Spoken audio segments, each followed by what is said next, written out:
Shalom dan selamat petang kepada semua jemaah.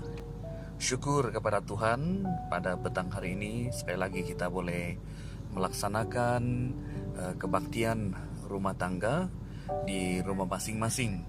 Dan doa saya agar semua Anda berada dalam keadaan yang baik dan tetap dilindungi oleh Roh Kudus dimanapun Anda berada saat ini. Saudara-saudari yang saya kasih dalam Tuhan Yesus, mari saya mengajak Anda semua untuk melihat kitab Pengkhotbah pasal 9 ayat 1 sampai 12. Ini merupakan perekop pembacaan firman Tuhan yang kita akan renungkan pada petang hari ini sempena dengan Kiarti, ya, dengan satu tema menikmati hidup. Sebelumnya marilah kita berdoa. Bapa Surgawi, kami bersyukur kepadamu karena petang hari ini sekali lagi kami boleh merenungkan kembali firman Tuhan, khususnya dalam kebaktian rumah tangga yang kami jalankan masing-masing di rumah masing-masing. Kami bersyukur anugerah Tuhan selalu ada dan selalu berlimpah di dalam kehidupan kami. Dan itulah sebab kami terus mau merenungkan firman-Mu, sebab Engkaulah kekuatan, Engkaulah kehidupan itu. Dan biarlah firman Tuhan ini memberi kekuatan kepada setiap kami yang merenungkan bahagian firman-Mu. Inilah doa kami, dalam nama Yesus kami berdoa, amin. Saudara-saudari yang saya kasih dalam Tuhan Yesus Kristus, dalam pembacaan ini Pengkhotbah sebenarnya berpesan supaya setiap orang menikmati hidup sebelum mati. Alasannya sederhana. Pertama, nasib semua orang adalah sama, di mana orang benar, orang fasik, orang baik, orang jahat, orang tahir, orang najis, penyembah yang taat maupun tidak, semuanya akan mati. Kita boleh melihat itu dalam ayat kedua dan ketiga. Oke, itu alasan yang pertama. Yang kedua ialah hidup jauh lebih berharga daripada kematian. Oke, dikatakan anjing yang hidup lebih baik daripada singa yang mati, kata Pengkhotbah.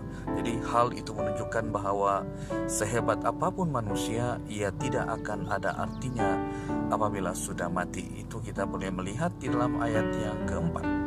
Dan yang ketiga, hanya dalam dunia orang hidup, yaitu di bawah matahari ada harapan.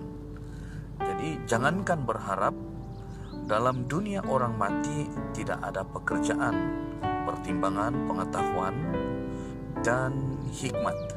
Itu kita boleh melihat dalam ayat yang keempat hingga 6. Dan yang keempat ialah manusia tidak boleh tidak boleh menjangkakan kematian itu. Oke, itu kita boleh melihat di dalam ayat yang ke-12, ya. Dikatakan, karena manusia tidak mengetahui waktunya, seperti ikan yang tertangkap dalam jala yang mencelakakan, dan seperti burung yang tertangkap dalam jerat, begitulah anak-anak manusia terjerat pada waktu yang malang, kalau hal itu menimpa mereka secara tiba-tiba. Nah, saudara-saudara yang saya kasih dalam Tuhan Yesus Kristus, jika kenyataan memang seperti itu, lalu bagaimana cara kita menikmati hidup? Oke, pertama, menikmati hidup haruslah dengan berpusat pada Allah. Ia adalah penguasa atas hidup manusia dan segala sesuatu yang dimiliki manusia itu. Jadi saudara, kita perlu sadar bahwa dalam hidup ini hendaklah kita berpusat kepada Allah, ya. Hidup kita harus fokusnya, tujuannya adalah kepada Allah, ya. Sebab jika kita tidak berpusat kepada Allah dalam hidup ini, berarti hidup ini dan apapun yang kita lakukan adalah semua sia-sia. Dalam kata yang lain, hidup ini adalah sia-sia tanpa Tuhan. Jadi apabila Tuhan Allah yang menjadi pusat kehidupan kita, maka hidup kita ada arti. Karena hidup hanya ada arti apabila di dalam Allah sendiri. Sebab itu kita perlu berpusat kepada Allah dalam kehidupan ini. Seluruh hidup kita, biarlah Allah menjadi pusat kehidupan kita, menjadi fokus, menjadi tujuan kehidupan kita. Mari kita koreksi hidup kita. Apakah hari ini fokus kita, tujuan kita, ya, dan kita juga berpusat kepada Allah dalam kehidupan ini. Marilah kita evaluasi diri kita di hadapan Tuhan.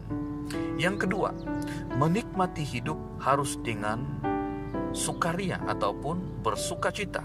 Ya, Kitab Pengkhotbah mengatakan dalam ayat yang ke-7 dan ayat yang ke-8, ya, dikatakan, mari makan roti dengan sukaria dan minum anggur dengan hati yang senang. Biarlah selalu putih pakaianmu dan jangan tidak ada minyak di atas kepalamu. Pakaian putih adalah simbol sukacita. Minyak merujuk kepada tanda berkat dan ekspresi sukacita. Ya, jadi inilah yang ditekankan oleh Kitab Pengkhotbah. Dikatakan menikmati hidup harus dengan sukaria ataupun bersuka cita. Dan yang ketiga, menikmati hidup harus dengan hal-hal yang sudah disediakan Allah. Ya, dikatakan roti yang dimakan, anggur yang diminum, minyak yang dicurahkan, istri yang dikasihi, dan tenaga untuk mengerjakan segala sesuatu adalah berasal dari Allah. Jadi oleh karena itu janganlah kita menikmati apa yang tidak diberikan oleh Allah, ataupun dalam kata yang lain yang bertentangan dengan kehendak Allah sendiri, ya. Nah, saudara-saudara, akhirnya ya firman Tuhan ini mendorong kita supaya kita mengucap syukur selalu untuk segala yang telah disediakan Tuhan di dalam kehidupan kita. Dan biarlah kita juga memohon hikmat daripada Tuhan supaya kita dapat menikmati hidup ini seperti yang Tuhan kehendaki, seperti yang Tuhan inginkan, ya. Kita menikmati hidup sesuai dengan keinginan Tuhan, kehendak Tuhan di dalam kehidupan kita, ya.